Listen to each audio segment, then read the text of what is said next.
Checkout tracking by the NPD Group brings you a receipt collecting system that gathers data anonymously through technology we created, providing your businesses with answers.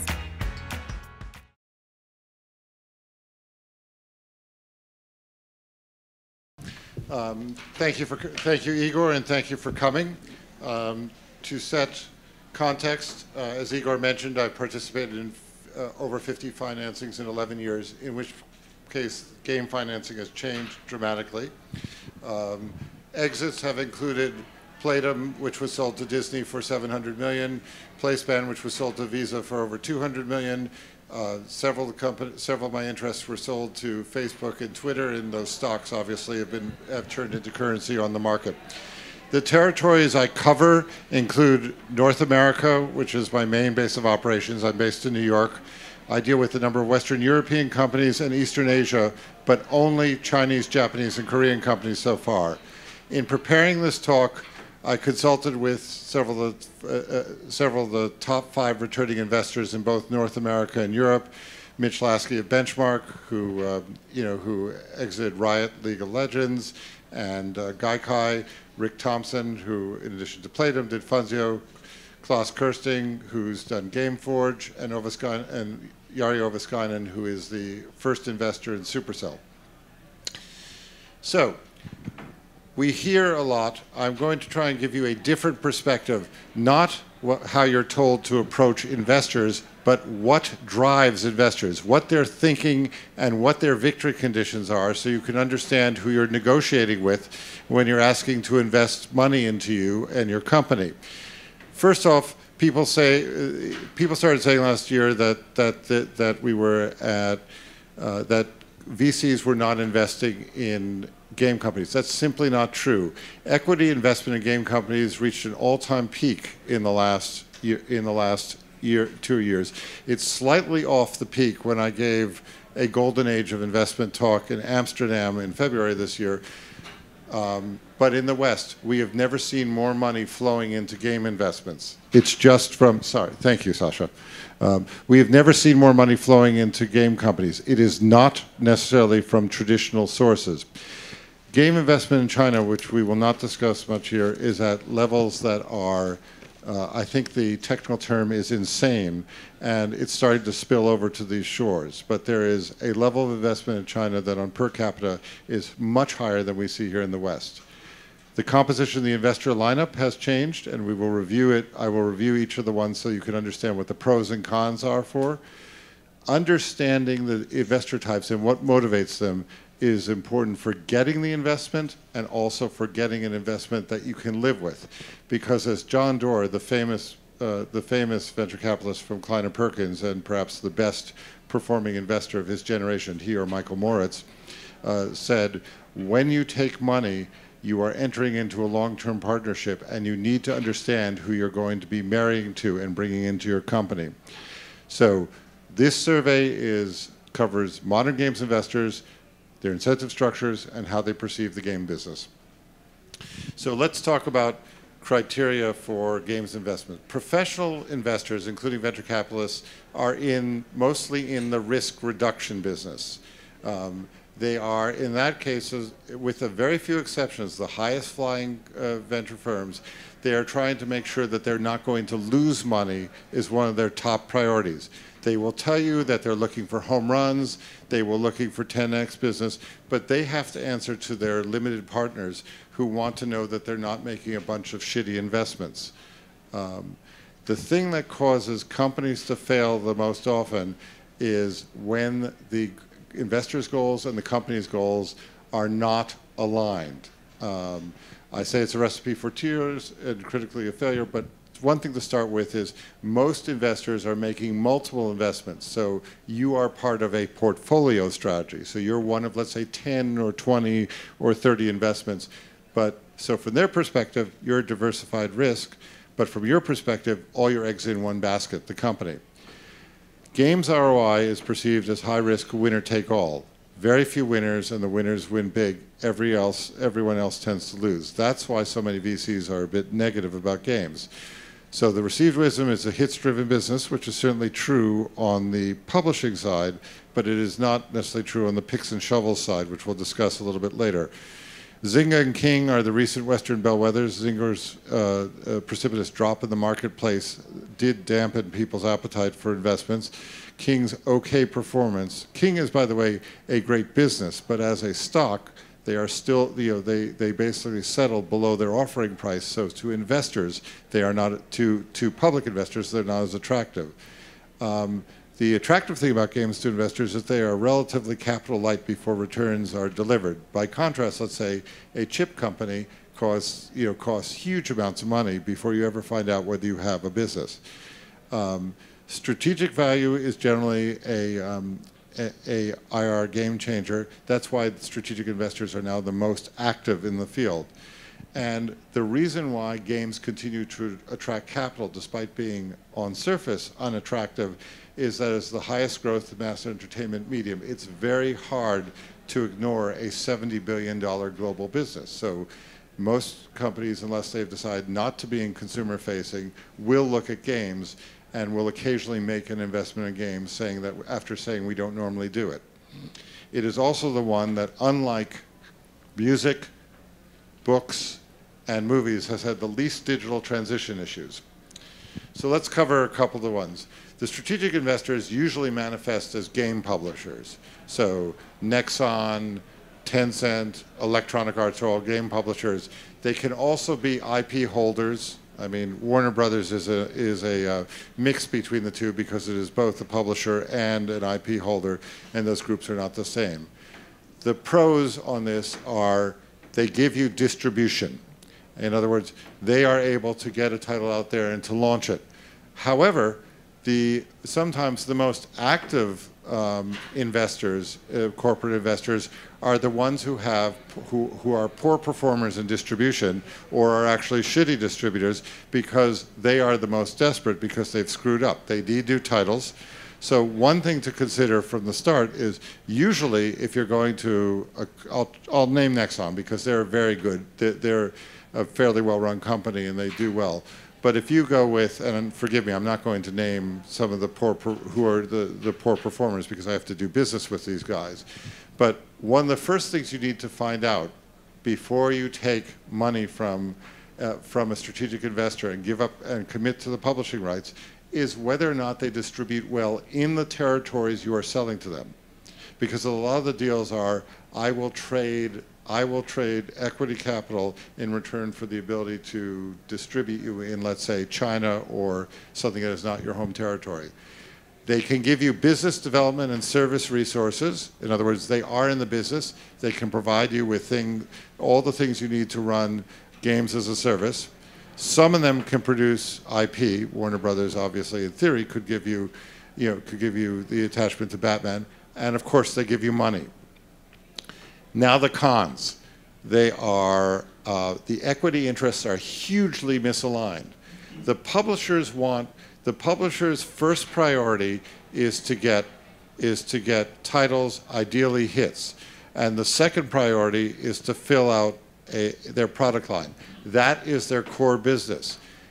Equity is at best a third interest. So if a strategic investor is your lead investor, their priorities are not your company, even though they've taken a stake in their company. It is the titles you produce, and it is your ability to fill out the line.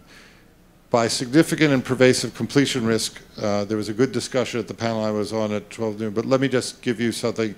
And we're starting to see this happen in the field, you need more money than you got from a strategic investor to complete your project, and the strategic flinches, that really screws over your company. Because one, your lead investor has said that is thinking of not going in for next round, which is a terrible signal to other investors.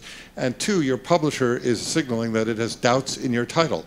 There is nothing more awful than having a strategic investor and needing more money. So that is why I say that at the beginning, if you have a strategic investor as your lead, the startup is the publisher's bitch.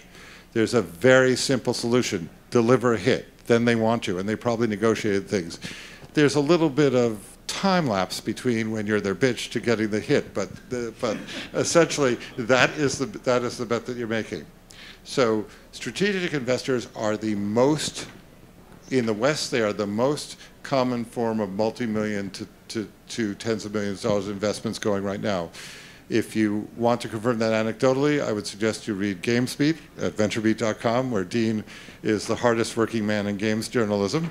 And you will see, if you look at the investments he's reported over the last several years, that the majority of them, that the single most represented category is strategic investments. So understand strategic investors are motivated, they're in your business, they're in games, they're not going to leave games, but you must figure out the disconnect, the misalignment in what you do in incentives. Venture capital. So everyone says it was received wisdom as of last year that venture capitalists are investing in games, and that was because the most successful venture capitalists of the last several years were reducing their investments. Lasky at Benchmark was saying he was going to do one investment a year. Rick Thompson of Signia was saying that he was going to do 0 to 2, and actually his deputy principal wrote something called that mobile games are Mordor, essentially saying, no, we never want to see a mobile game investment. So the received wisdom was that venture capitalists were investing in that. It's simply not true. It's the next generation of venture capitalists who are not the ones who are getting all the publicity because they haven't had their exits yet. And examples include Phil Sanderson of IDG, who has made at least 8 investments in the last 2.5 years in games. Hollenbeck at Shasta, who's made 3 or 4, and Valken at General Catalyst. I mean, there are a number more, but you need not to be looking at the ones who feature across the most articles because they're the ones who have the victory laps. You have to look at the next generation who are placing their bets and have decided to make a play in games. So the pros for VCs, the startup business is their business. They are aligned with you. They want your company to grow. That's a good thing. They can provide growth support. If they like you, they will support you. They will help you get your next round of capital. The most important job a VC does is finding the next person who's going to be a key executive as you grow, and they will provide some domain support. There are only a few VCs who've actually worked in games. It's not generally a path that's trod normally. Lasky was the CEO of Jamdat. He was at Activision and EA. Bing Gordon at Kleiner Perkins was one of the top players at Electronic Arts for many years. David Z at Greylock claims that he's been out of the games business for a while, but he was a producer for a couple of companies in the 90s before he became a fabulous player. VCs assume, almost all VCs assume that they will have to contribute to follow-on investments. So they may lead your A round, but it's part of the way they do business that they put some money aside to be able to go forth. Cons: when you take money, you're in the IRR business. The VC is not investing in a games business. He's investing in doing a return because that's his business, his or her business. The LPs expect him to return on their capital, so you have now committed to a growth path. And there are opportunities for misaligned incentives. The simplest way is the zombie company. They've decided that that other companies in their portfolio are doing better. You're beyond help. It's sink or swim. Crowdfunding. Okay, this has been a wonderful new category where you can go out on Kickstarter, on Indiegogo. The pros are you can get people to buy before you try. You do a pitch, you get money before you ever get out there. You do market research. As the book industry used to say, the way you do market research on whether a book can sell 10,000 copies is you ship 10,000 copies and see how many get returned to you. This is even better. In that analogy, you find out how many copies people are going to buy before you ever produce it. You also build an audience, and we'll discuss that in the case later. There's relatively light investor oversight. That's not to say that you don't have a community you have to deal with, but these are not people looking at your financials and so on and so forth. You have just made a commitment to return a particular project, and of course, money. The cons are, you do not get it. We've never seen something like this before. You raise what the market will bear, not how much money that you need. And one thing that is fairly clear on video games is that the amount of money that can be kickstarted is almost always less than the actual development cost to deliver. So it's very different than any other investment class where you're saying, I need 5 million, and the investor is considering it that way. There is large-scale backer management and ongoing backer management, including the 1 to 3% really obnoxious people who are critiquing everything. One of my co-panelists pointed out that he did a fairly faithful representation. Someone said, in frame 36, you used a different color. I mean, you get people like that, and they go to you. And the other issue is, if you fail on your Kickstarter, your failure is public, and it reduces your other funding options. Angels, friends, and family. I'm lumping them together because they are the earliest stage and they line up, and also because I only have 25 minutes. They invest with the least progress. You have to show them less. They often are investing on faith. One hopes that mom and dad are investing on faith. If they are harder than any investor, I feel badly for you and to seek therapy, but I'm assuming that there's less resistance over there. Friends and family present the lowest acquisition hurdle. Usually, these are people who've known you for your lives. And by friends, I can mean friends in business or friends who are personal. But as most of you know, you're told that raising money can take 6 months. But the one advantage about friends and family is that they usually can make a decision faster and probably have made it because they've known you for much of your life. And of course, they bring money. The disadvantage is these guys are least likely to put in any further capital. So when you have to raise more money, you have to go to somebody else. The other thing that can happen is what is called the party round effect, which occurs both in angel rounds and in seed venture rounds. If you have a lot of investors, even with great names, the issue is often that if there are 15 people in a round, nobody owns it. So nobody is strongly incentivized to help support your next round. And then the other issue from angels, not from friends and family, is that fundraising from angels is nearly as time-consuming as from VCs. There is some mitigation with syndications such as AngelList. The other thing that you should be aware of is that experienced/professional angels know that games at seed stage are a risk on a risk. Now, let me explain it. Venture capitalists, professional investors, try to avoid a risk on a risk because you don't want to, for instance, we talked earlier about how in virtual reality, if you don't know the target device, it's tough to, you don't want to fund, you generally are disinclined to fund a VR developer because you don't even know whether the device that's going to go out there is going to succeed. You don't know if an Oculus Rift device is going to be the winner, or a Magic Leap device is going to be a winner, or a Vive, or something else. So experienced angels know that most angels, the great majority of angel investments lose money, and the great number of investments in games lose money. That's a risk on a risk.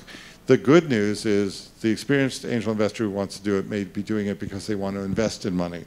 And one thing to understand that is particularly pervasive in the San Francisco Bay Area, not so much else, is there are so many so many angels who have made a ton of money in exiting companies like LinkedIn or Cisco or whatever, who now have more money than they actually need in their life. And they actually, one of the things that they do socially is they invest in my companies. So there are a lot of people who do it the same way that a successful businessman in the 1950s would join a country club. So they may be investing for not entirely financial reasons, but that means they will be looking for social cues why your investment is a good one. And that could be because they fall in love with your concept. That could be because their friends are investing. There's a lot of what I call the other lemmings are going over the cliff, it must be a good idea. In other words, people form in packs and go ahead. Okay, a couple of case studies of companies that have done this fairly successfully by thinking about how to position with investors. Art and Craft Entertainment is The founders include one of the most experienced producers of MMOs, Gordon Walton, who who was the co-producer of Star Wars: The Old Republic for Electronic Arts, and his partner is the designer of King's Isle. So they had founders with strong game credentials.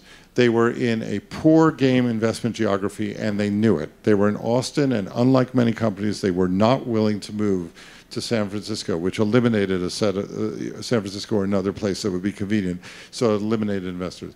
They led with an innovative, risky game, which is something that causes investors to consider backing off. They raised seed capital, and they were able to contribute some because they made money, not a lot. Then they traded money for a strategic territorial investment. They gave up rights to distribute in an Asian territory. Then they did a Kickstarter, which was the most successful Kickstarter in 12 months among video games. And the moment after they did the Kickstarter, they then raised more seed money from people at a higher valuation. But what they did was they thought about each class of capital and what made sense to invest at each stage. Now let me talk about something that's a company that's hot in the news, which ordinarily would have been a failure. Super Evil Megacorp. Founders with strong credentials. It raised its first 2 rounds, its seed and its regular round, were from domain-knowledgeable investors. They led with a highly innovative and risky game. As many of you may know, MOBAs have been, such as League of Legends, have been a winner-take-all. Their launch failed to meet very high expectations. So when I say, describe it as an initial failure, it was just because it was a superstar team, the expectations were insanely high.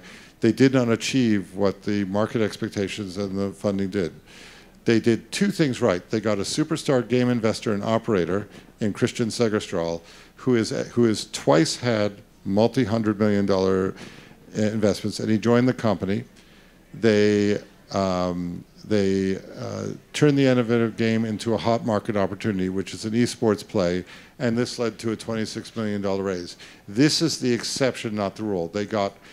What they did is they got something that is extraordinarily rare, a game successful entrepreneur who was able to join them after making a couple of successful exits, and they basically had enough money. They made sure they didn't blow all their money in case they didn't get the initial success that their press claimed that they had to deliver. Okay, let's talk about the flavors of the month, because you also have to know the investors, you also have to know what they're believing. Game investment is a fashion business. So last year, you can look, there were 3 or 4 investments in the first half of the year.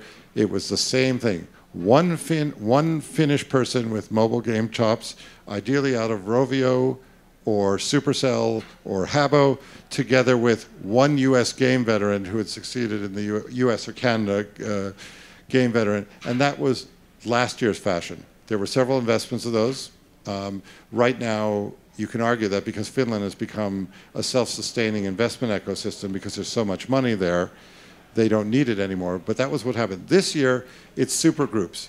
They take founders who either leave a successful publisher or leave several successful publishers and come together. It's sort of like when in the 1970s, where I may date myself, you know, the drummer from Yes, the bassist from Deep Purple, and all would get together and say, it's a great group.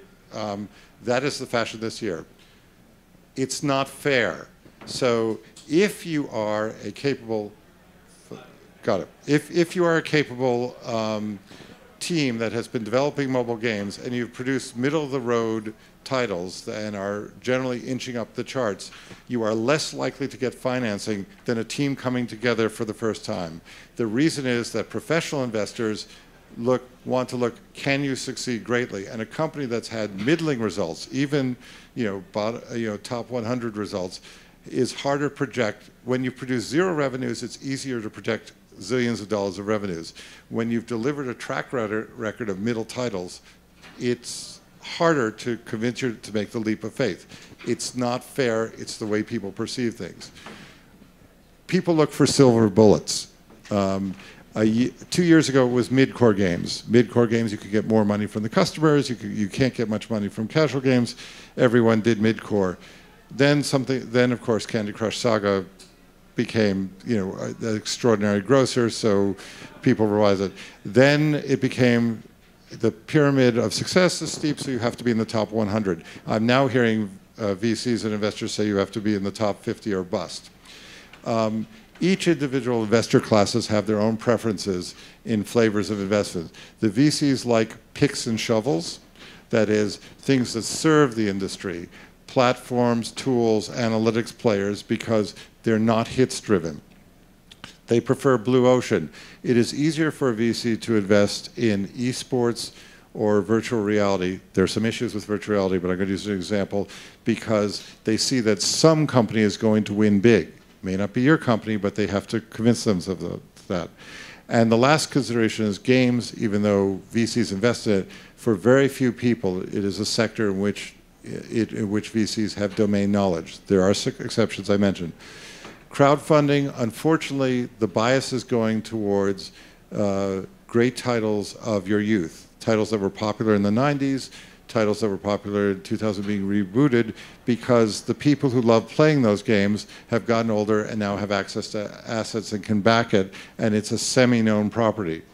The foreign strategics, the companies who invest from Europe and from Asia, look for play styles that match the styles that are popular in their home territories, and often they're looking to expand, and they're looking for a company to be their flagship player over here.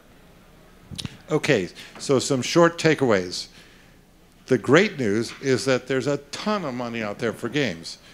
The less good news is that compared to 10 years ago, there are a lot more people, teams, and territories competing for that money. It used to be that hot game startups were mostly expected to come from the San Francisco Bay Area.